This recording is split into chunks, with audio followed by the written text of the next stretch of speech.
as Clayton calls it, a job to be done, that there are a critical mass of people that want to address, and then focusing on that first, rather than trying to boil the ocean. Focus on a segment that really needs it, that has a job to be done, that's willing to adopt it. And then finally, spending time on partnerships. Whatever your business model is, there are people that matter in helping you be successful and making sure that you've got those early adopter customers, analysts, press, social sites, anything that can help you get the word out is going to be important to have early in your process. Who have been some of your key partnerships with Agilix? We work very closely with some of the global technology leaders. We work very closely with Intel, for example. Chris Thomas from Intel sits on our board. We've worked very closely with Microsoft for many years. We have partnerships with Dell and HP. We work with some of the largest publishers in the world. So those relationships allow us to deliver solutions into schools, for example, more of the enterprise sale, where you've got networking, computers, wireless hotspots, training, services, integration, customization, all the industrial stuff. Right now, the world is really focused on social media, where you don't worry about any of that stuff. You just go direct to consumer. And that was one of the benefits of our Ancestry model, is it was a direct to consumer play. We did deals with lots of people then too. We also had Intel Capital invested in us then, and we worked with AOL and people like what was then Compaq Computer, now HP.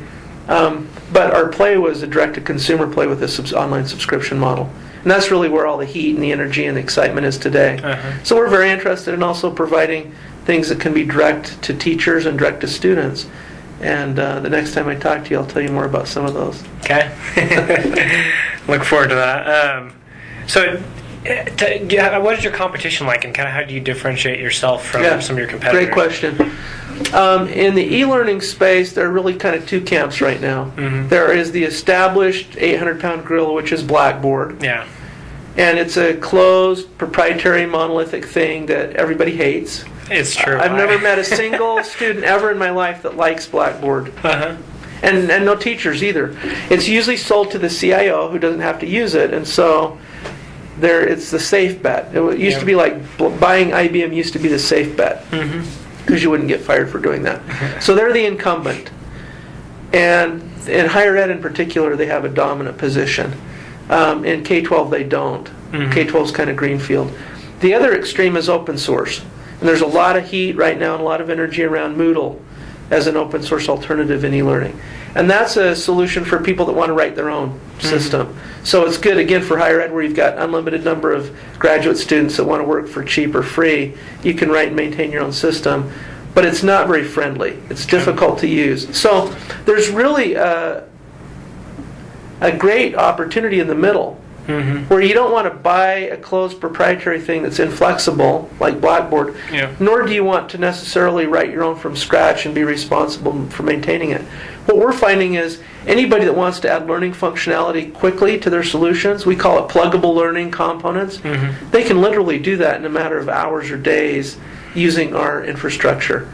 So publishers like it, systems integrators like it, ISVs that focus on some kind of learning apps like it, and we're getting tons of B2B opportunities where people say, I just want to plug your learning components, your grade book, your teacher dashboard, your syllabus, your alignment to standards. It's kind of the modular Lego building blocks approach to creating online learning solutions. And that market is wide open. We haven't found anybody doing that. We think it's a great niche, and we're planning to really focus our energies in the next couple of years on that B2B kind of OEM, Intel Inside-like approach to learning.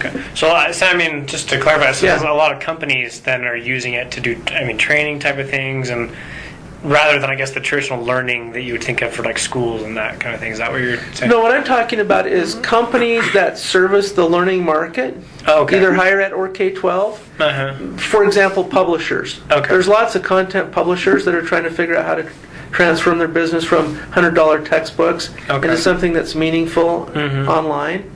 We do that for them.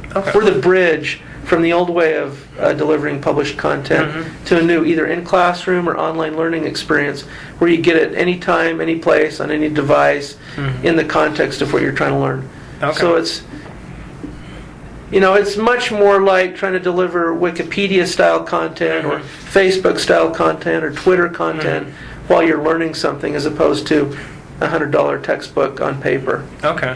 That makes sense. And then there's lots of ISVs too, lots of companies that build learning applications. They may have a student information system, for example, but they don't have a learning management capability. Or they may have a portal for teachers, but they want to now add the ability to do quizzing and assignment management, stuff like that. So really we can work with almost any company that is in the education market and add features and functions to their solution and make it more valuable. Okay, interesting. That's something I'm interesting you say that because I personally hate Blackboard myself. I know all the teachers over there do too. So I'm not sure that I want to see that part of it in print, but it's true, right? So just as a generalization, if you look at the incumbents that have the innovator's dilemma, in many cases they either never